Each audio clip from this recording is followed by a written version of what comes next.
Vamos lá, pessoal, trabalhar as definições de fraude e erro, conceitos importantes da auditoria. O auditor ele não está em busca especificadamente de fraudes e erros nas demonstrações contábeis, né? É importante a gente deixar claro isso. A missão de prevenir as fraudes e prevenir os erros é uma missão da administração da entidade, não do auditor, mas é claro, o auditor pode se deparar com fraudes e erros, e essas ações geram distorções nas demonstrações contábeis. E nesse ponto interessa muito ao auditor, porque o que o auditor quer é identificar distorções nas demonstrações contábeis, independentemente delas serem causadas por fraude ou por erro. Vamos verificar aqui os nossos conceitos, né, de fraude, erro, responsabilidades primárias. E vale a pena a gente destacar a seguinte circunstância, pessoal. A gente já sabe que a missão primária é da administração, né, prevenir fraudes e erros. A gente vai rever isso aqui. Mas as fraudes acontecem e existe uma preocupação do auditor pela fraude, pelo erro, não pelo que ela representa juridicamente, né, se é um roubo, um furto, mas pelo simples fato dela ocasionar uma distorção na entidade, ok? E a gente precisa ficar atento ao seguinte ponto. Existe uma expectativa de que auditorias descubram fraudes, né? A gente está acostumado a ver as notícias aí, jornal. A auditoria descobriu uma fraude no Ministério X, Y, enfim.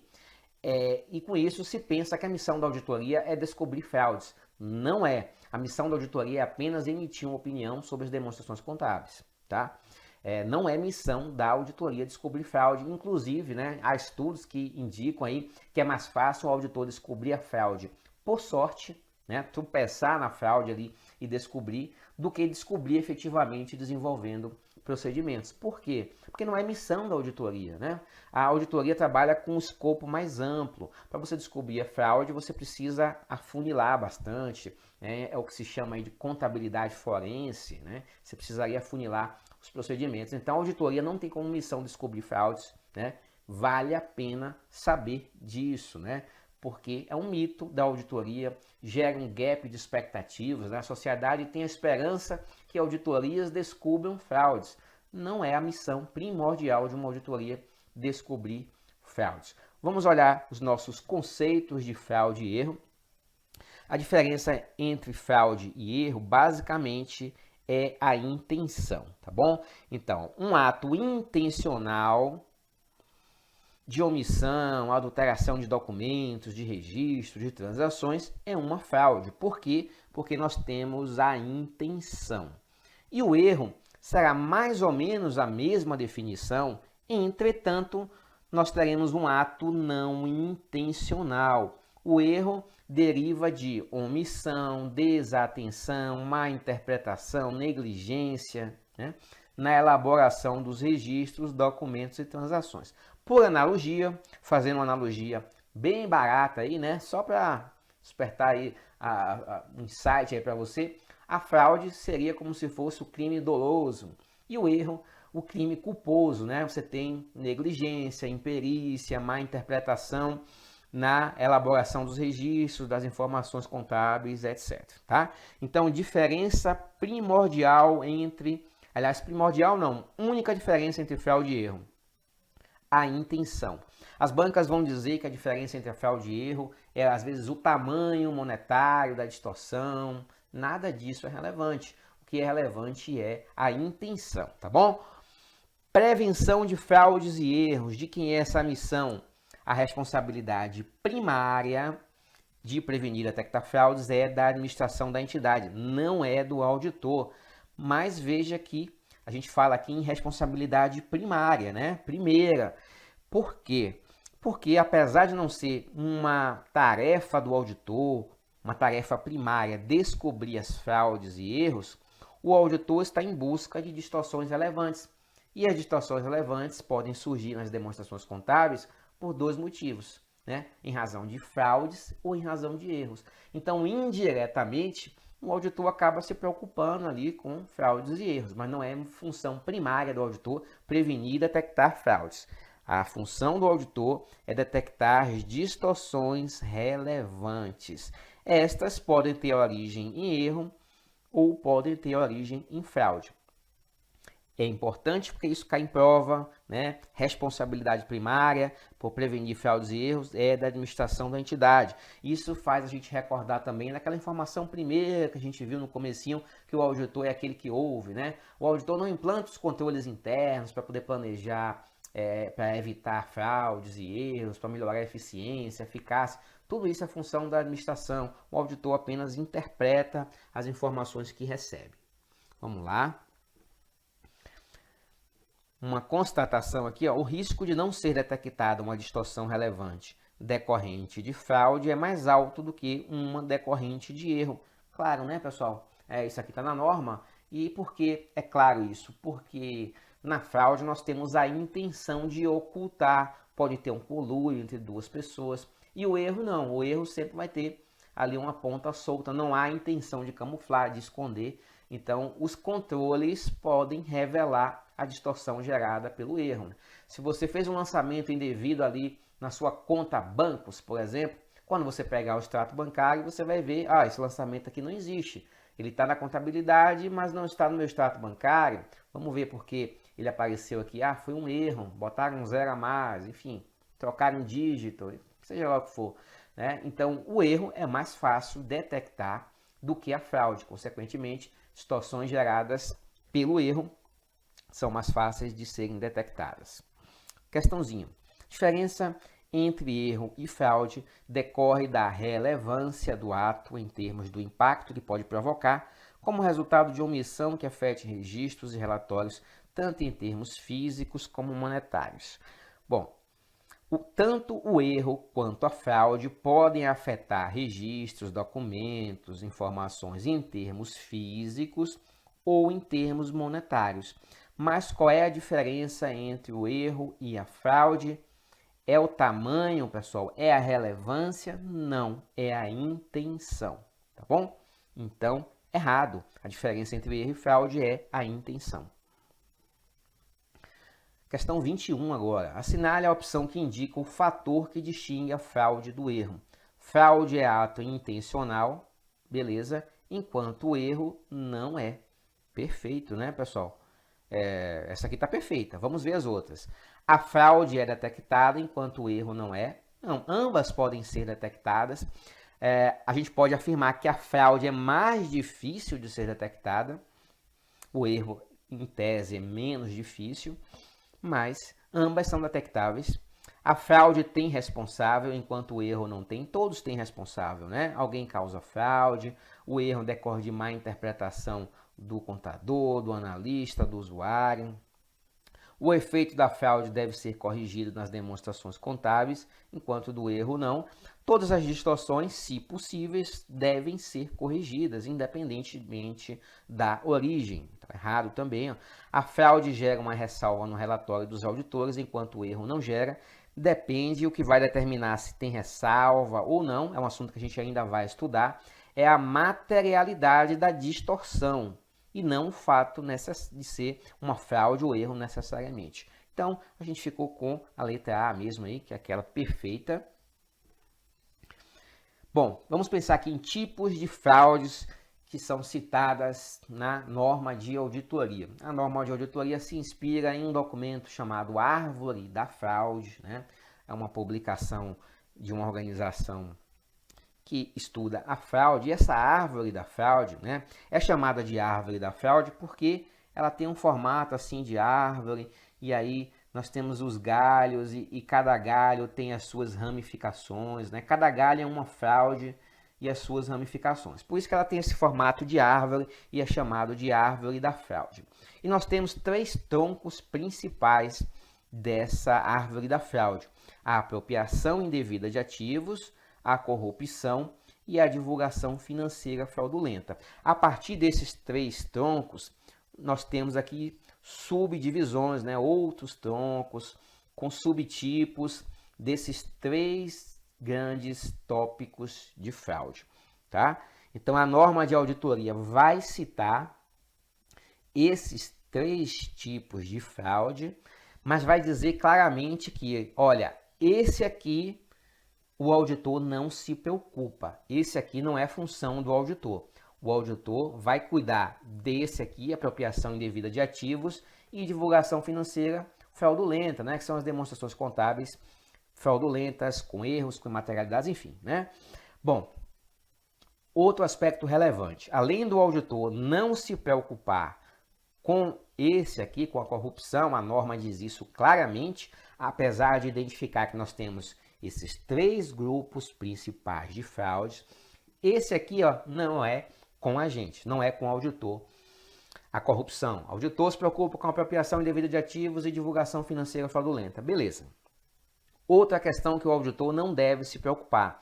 Quando a gente fala em fraude, né? Fraude é um conceito jurídico bem amplo, né? Há diversas modalidades de fraude, inclusive ali nos códigos penais, legislação penal, enfim, né? Lavagem de dinheiro e por aí vai, né? São diversas. O auditor não se preocupa com essa devida capitulação legal da fraude, né? O auditor não vai definir se uma fraude é furto ou se a fraude é caracterizada como roubo. Isso não é problema do auditor. O auditor vai identificar simplesmente que se trata de uma fraude e ponto, ok? O resto cabe à polícia, ao judiciário, enfim. Outra informação, né, que está aqui, eu já falei, é que o auditor não se ocupa da corrupção. Guarde o seguinte, a norma de auditoria cita esses 3 tipos de fraude, mas a norma diz, olha, corrupção não é com o auditor, tá bom? Corrupção está citada na norma, você precisa saber que existe, mas não é cuidada pelo auditor. O auditor vai cuidar dessas 3 aqui. Apesar da corrupção não ser foco de atenção do auditor, é um tipo de fraude, então faz parte do assunto fraude. E nós podemos citar aqui como exemplos, ó, nós temos os nossos 3 tipos de fraude aqui. Vamos ver exemplos, ó. Conflitos de interesse é uma fraude classificada como corrupção. Aqui seriam, ó, os outros galhos da nossa árvore da fraude, ó. Exploração de prestígio, propinas. Lembre-se que a gente está falando de uma árvore da fraude. Então, um dos galhos é a corrupção e a corrupção tem outros subtipos, né? Vários galhos, vai formando essa ramificação para ficar no formato de árvore. A apropriação indevida de ativos, essa interessa bastante o auditor, apenas a título de exemplo aqui, ó.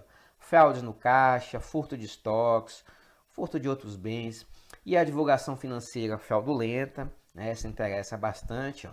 Superavaliar ativos, receitas, caixas, subavaliar despesas, passivos, usar inapropriadamente o regime de competência, enfim, são diversas possibilidades de se maquiar a demonstração contábil, né? Isso aqui não é rol, né? São meras citações, meros exemplos, só para você ter uma ideia aí do que se trata, né? O que é importante você guardar mesmo é que o auditor se preocupa com esses dois gêneros de fraude, divulgação financeira fraudulenta, apropriação de ativos. Apesar de existir a corrupção como um outro gênero, a norma diz que o auditor não se ocupa dessa aqui, tá? Não se ocupa da corrupção, até porque o auditor não tem poderes especiais, né, de investigação, nada disso. Corrupção muitas vezes vai envolver o aparato policial para poder punir, você tem funcionários públicos envolvidos, enfim, né? Então, por isso, a norma diz, ó, corrupção não é com a gente, embora saiba que existe esse galho na árvore da fraude e ele é citado pela norma de auditoria. A norma de auditoria também vai dizer, e aí ela busca inspiração em uma teoria antiga, né, que é chamada de triângulo da fraude. A norma diz, né, baseada nesse estudo, que para existir a fraude é preciso que 3 elementos estejam ali presentes, né, para que a gente forme essa tempestade perfeita. Por isso que se chama de triângulo da fraude. Apesar de já existir uma teoria um pouquinho mais moderna chamada de diamante da fraude, a norma de auditoria faz referência ainda à pirâmide da fraude. Ou seja, para que você tenha fraude, é preciso que você tenha um indivíduo recebendo algum tipo de pressão, né? Ou seja, um incentivo, uma motivação para perpetrar essa fraude. Então, às vezes o indivíduo está pressionado por uma dívida, ele tem dívida com jogos, ele tem dívida com um traficante, ele tem dívida com o hospital, ele precisa submeter um parente ou a si próprio a uma cirurgia complexa, precisa de um recurso muito elevado.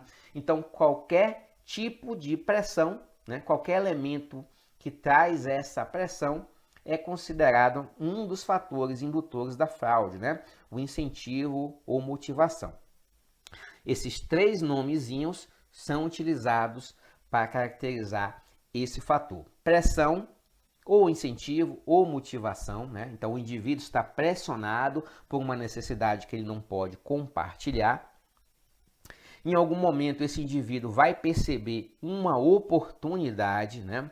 O que seria oportunidade? Por exemplo, a empresa, às vezes ela recebe ali muito recurso em espécie, né? Moeda, espécie, dinheiro, numa sexta-feira, e só vai fazer o depósito no banco na segunda. Então ela sabe, o funcionário sabe que aquele recurso fica guardado sexta, sábado e domingo ali numa gaveta, enfim, né? A empresa pode ter estoques muito valiosos de tamanho pequeno, por exemplo, diamantes, joias, né? Eles ficam ali em algum lugar que tem um acesso mais fácil. Isso pode gerar a oportunidade. A oportunidade surge geralmente quando há uma deficiência no controle interno da entidade. Então nós já vimos 2 elementos aqui, né? Nós temos o indivíduo com uma pressão, uma necessidade que não se pode compartilhar. Esse indivíduo percebe uma oportunidade, mas esse indivíduo ele não é um ladrão, né? Ele não é um marginal, né? Pela sua natureza, né? Então ele sofre ali uma pequena crise de consciência se deve furtar um ativo, furtar o dinheiro ou não. E ele vence essa etapa com a racionalização, que é a sua atitude para justificar o furto. Então ele vai pensar, ele vai tentar justificar para si próprio aquele furto.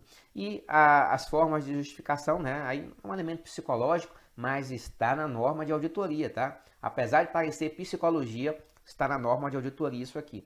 Então ele vai pensar assim, poxa, o meu salário é muito pequeno, é muito baixo, eu vou pegar esse dinheiro para mim, vou furtar sim, né? É uma racionalização. Ou então ele vai pensar, poxa, a empresa está crescendo pra caramba, eu nunca tive um aumento, né? Vou furtar sim.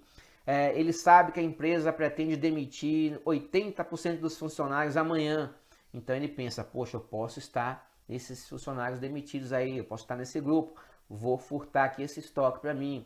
São justificativas morais para si próprio, né?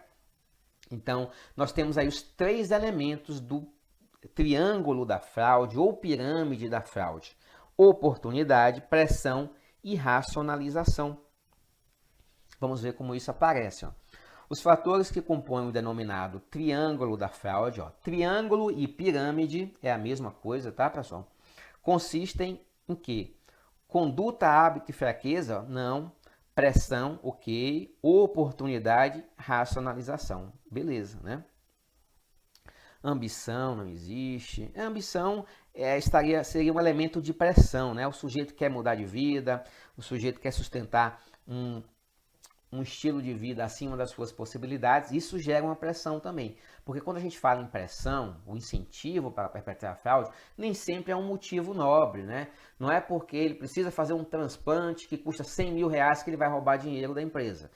Não precisa ser um motivo nobre, pode ser simplesmente o desejo de manter um status social, de manter níveis de gastos, de viagem, né? Pode ser a ganância. Então, isso também pressiona, não é só um elemento positivo que cria pressão. A ambição pode criar uma pressão. Deslealdade, maturidade, necessidade, ó, cria pressão. Vaidade cria pressão. Conjuntura são palavras não utilizadas. A gente tem que fazer um esforço aqui para poder dizer que alguma coisa que está dentro do triângulo da fraude, né? Então é bom a gente nem especular muito. O que é certo aqui, ó, pressão, oportunidade e racionalização, os 3 elementos do triângulo da fraude. Letra B. Eu trouxe aqui um exemplo, né, com os 3 elementos conjugados para a gente entender, né? Temos aqui o funcionário João, que está sofrendo a pressão. Nós temos aqui o nosso triângulo da fraude, a pressão, Qual é a pressão que João sofre? João deve a hipoteca de sua casa e pode perdê-la para o banco. Então, João tem uma necessidade financeira aqui que ele não pode compartilhar, né? Que isso lhe pressiona, lhe tira o sono muito, né?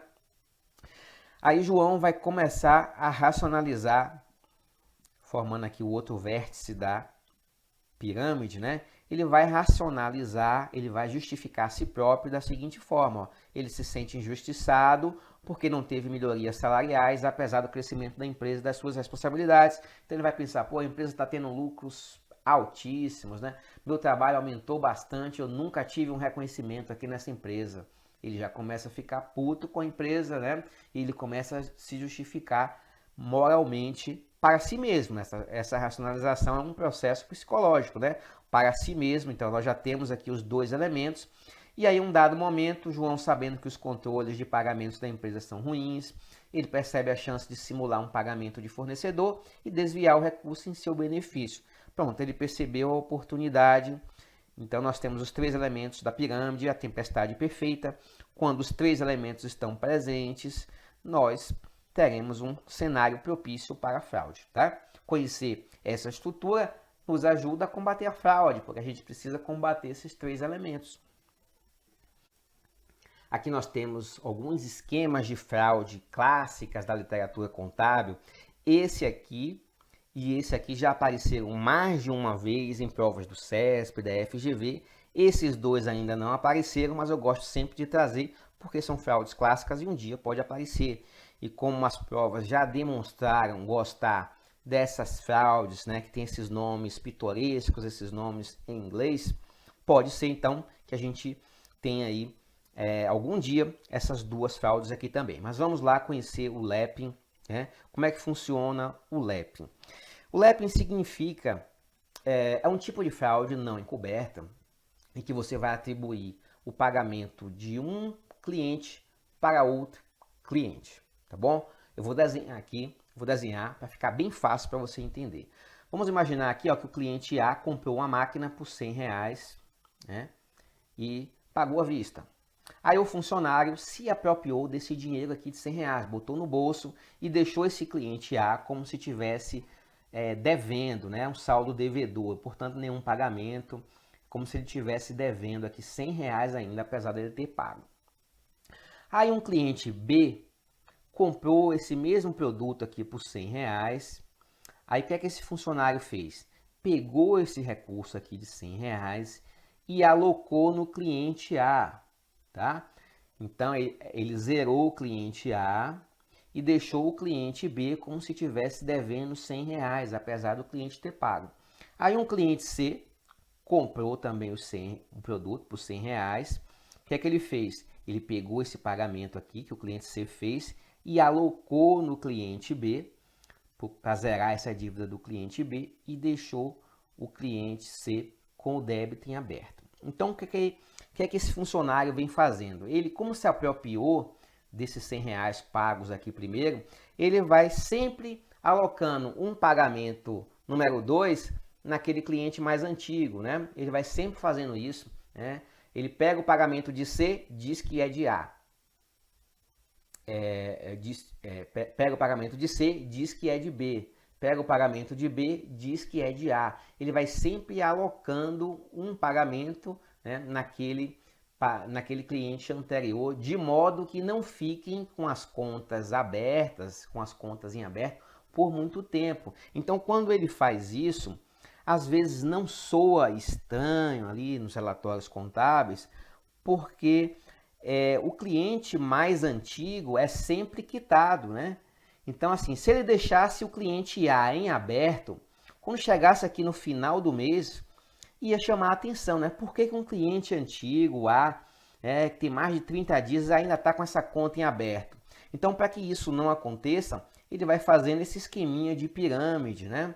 Ele vai alocando o pagamento de B em A, o pagamento de C ele aloca em B. Se um cliente D comprar aqui esse produto também por 100, ele vai deixar o cliente D em aberto, como se estivesse devendo, e vai alocar o pagamento em C, de modo que C desapareça da relação de contas a pagar. Então a gente nunca tem clientes antigos devendo, né? E quando você não tem clientes antigos com as contas em aberto, não chama muita atenção. Então é isso que se constitui o LEPIN, né? Atribuir o pagamento de um cliente naquele cliente anterior, né? E assim sucessivamente, de modo que você não tenha contas antigas aqui, porque se tiver uma conta antiga em aberto, aí vai chamar a atenção. Esse foi o LEPIN. O kitting ou kitting check é um tipo de fraude em que você se beneficia dos prazos de compensação bancária, né, para tentar obter ou um recurso, ou um empréstimo gratuito, ou então você passar a impressão, né, nas suas contas contábeis que você tem mais recurso disponível do que realmente você tem.